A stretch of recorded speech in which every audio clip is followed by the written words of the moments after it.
Hey food bloggers, thank you so much for joining me in this mindset and self-care focused episode here on Eat Blog Talk. One of the reasons I started Eat Blog Talk was to hold a space to talk about the importance of mindset and self-care. Being an entrepreneur can be a lot. If we are not taking care of ourselves, then getting actionable information about SEO, Pinterest, or whatever else is all moot. I will meet you back here every Wednesday to discuss various mindset and self-care topics so you have the energy and space to tackle the rest. Hi, my name is Chelsea Plummer. I blog at maysmenu.com and I also run a boutique content creation agency, Mays Media. At Mays Media, we are a small team of experienced cooks and bakers who love to write, and we'd love to help you create new blog posts. Whether you're looking for help with writing new blogs or optimizing existing, let's partner together to grow your blog. We have an in-house SEO specialist and pride ourselves in writing high-quality content that your readers will enjoy reading as much as the search engines will enjoy ranking it. Everything is written 100% by humans, and an in-house editor copy edits and finalizes all posts, making it a full-service offering for you. Take blog post creation off your plate and let us handle it for you. Email me at chelsea@maysmedia.co to schedule a free content maximizing strategy call today. That's Chelsea, CHELSEA, at maysmedia, MAES, media.co. Thanks so much, and I look forward to talking with you soon. Hey food bloggers, welcome to this self-care and mindset-focused episode of Eat Blog Talk. Today we're going to talk about 5 hacks that just might change your life. Before we get into the topic, I wanted to check in with you. It's been nearly a year since I started recording and publishing these mindset and self-care episodes. So what do you think? Have they added value to your life and your business? Do you want me to continue doing them in 2025? I'm planning on doing that, but I want to check in with you because it's not all about me. They certainly have helped me as I've navigated this year, but I want to produce the things that you need and want. So let me know. Please reach out. I'd love to hear from you, whether it's positive, negative, neutral feedback, whatever you have for me. I'm all ears. Send me an email, megan@eatblogtalk.com. Okay, the topic at hand today, 5 hacks that just might change your life. Be open to some of these. Why do I think that they could change your life? And not just change your life, but for the better, because they've changed my life for the better recently. I think only one of these points, in fact, I know only one of these points is something I've talked about in previous episodes. All the other points are brand spanking new ideas, so I hope you like them. Sometimes it's just something really little, some tiny little tweak or hack or change that is made to the way you navigate your life and your day that can truly change everything. It can change your life for the better. So let's get right to it today. Let's talk through these 5 hacks that just might end up changing your life. Number 1, get blood work. This past summer, after my bout of burnout, I was a mess. I was depleted beyond words. There were days when I would lay on the couch like a slug because I didn't have the energy to do anything beyond that, honestly. My husband made all of our food. He cleaned, he did laundry. It was a rough stretch for me. Thinking back over that time and how and when things started getting better for me, there are a few things that stand out. One of those things was getting an in-depth blood work panel done. I did it through LifeForce, but I imagine any doctor can do this for you if you ask them. I had everything checked that they were willing to check. So vitamins, hormones, cholesterol, the whole spectrum. They checked things that I didn't even know were things. It was no surprise that a few of my levels were way off. So my doctor had recommendations for specific vitamins, hormones, and supplements to take in order to balance out the areas I was either depleted in or had too much of. I wish I had done this years ago. Within a few days of taking these supplements, I felt so much better. My energy levels were improved. My mood was improved. My sleep improved. So many things just felt more normalized in my mind and my body. That really was the turning point for me when real positive change started to happen this past summer. Sometimes I think things can be off in our bodies and we just have no way of knowing what they are until we get our blood really closely looked at. This is something so little that you can do that could go such a long way. So I say, why not? Go to your doctor if you have low energy or if you have recent mood swings or something is going on where you just feel off in your mind or body, and have them check you out. Why not? If everything's great, awesome. If not, maybe there's a vitamin or supplement you can take that can help you. Number 2, inbox assistance. In the past week, it has felt like a 50-pound weight has been lifted off of the top of my head. I'm not kidding. My email inbox for Eat Blog Talk has felt heavy for the past few years, and that is putting it very lightly. Despite many attempts to not be stressed out by my inbox, I've remained constantly stressed by it. I feel like I'd tried everything. I created filters. I unsubscribed from so many lists constantly. I deleted endlessly. I combed through things constantly. I've just never been able to get to the point on my own where I felt in control of my inbox. I found myself thinking about it all the time, even on weekends, even in the evenings. I would have that thought like, oh, in the morning or on Monday, I'm going to have to face this inbox and it's going to sink me. I would say 98% of my time in the past few years, I've just felt like I was about to be suffocated by my inbox. It was always on my mind. I was listening to a great book recently. It's called Buy Back Your Time by Dan Martell. It's really good, highly recommended. And he mentioned outsourcing email management as a way to just get control of your life. At first, when he started talking about this, I thought, there's no way. People send me personal emails to this account all the time. These are emails I know I have to respond to, and nobody else can do this. For this reason, I just didn't think it was feasible to pass off inbox management to anyone else. The more he talked about it, though, and he did talk about it a lot, it's something that really, truly changed his life, the more convinced I became that it could actually take a load off for me. So I talked to my assistant, Kara, who has been working with me for almost a year now. She is also a longtime trusted friend who I've known for a really long time, since probably, 1996 or so. So we've known each other forever. I worked with Kara at my first job out of college, so we go way back. Kara thought that together we could wrangle my email and once and for all get it to a place where I didn't feel like it was trying to murder me on a daily basis. For the past few weeks, we have been creating and using filters and creating this system that is just working.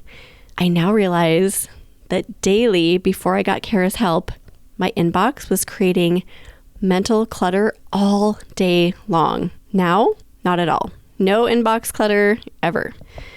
When I said that a heavy weight had been lifted from my body, it really feels like that.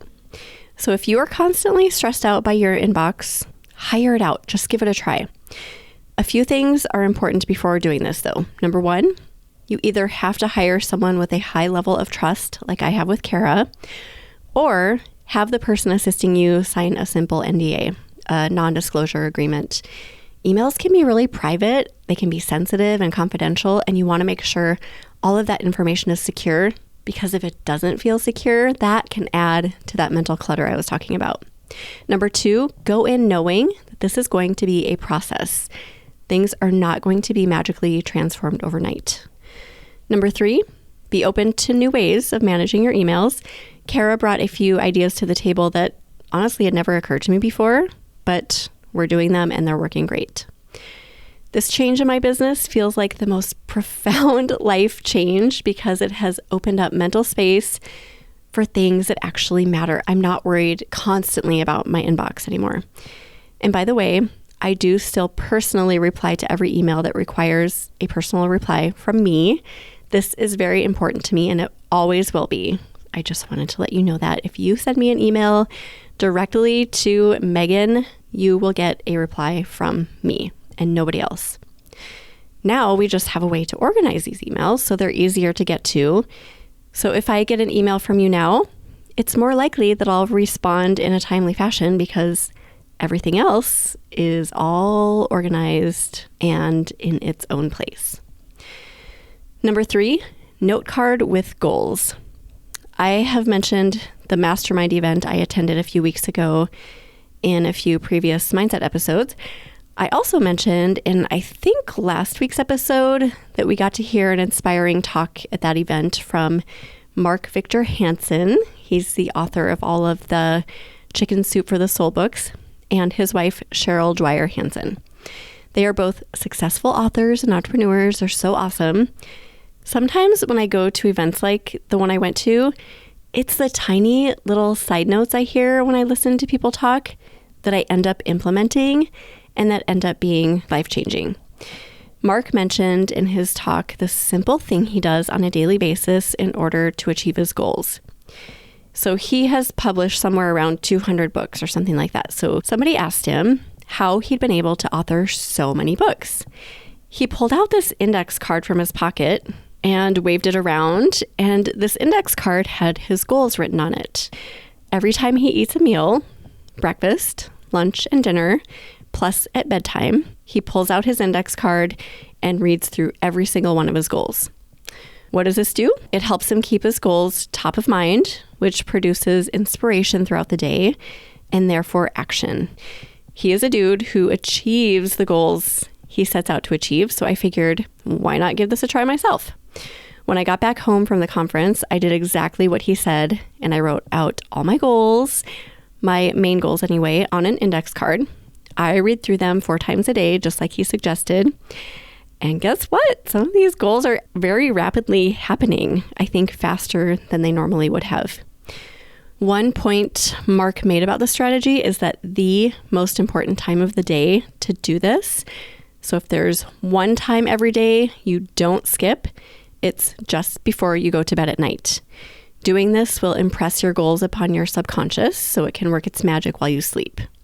You guys, there's something to this. Give it a try. I've only been doing this for a couple weeks and I'm already crossing things off my list. Life-changing. Number 4, journal before bed. I have been in full evaluation mode recently, just trying to give a lot of attention to why certain things have transpired as they have in this past year. I really want to understand why my burnout happened fully, why it was so intense, and what I can do to make sure it does not happen again. Something that has come from thinking through these things is a realization that I hold on to too many things mentally, emotionally. I just hold on to crap. I thought I was good at letting things go. I really did, but I wasn't. I am not.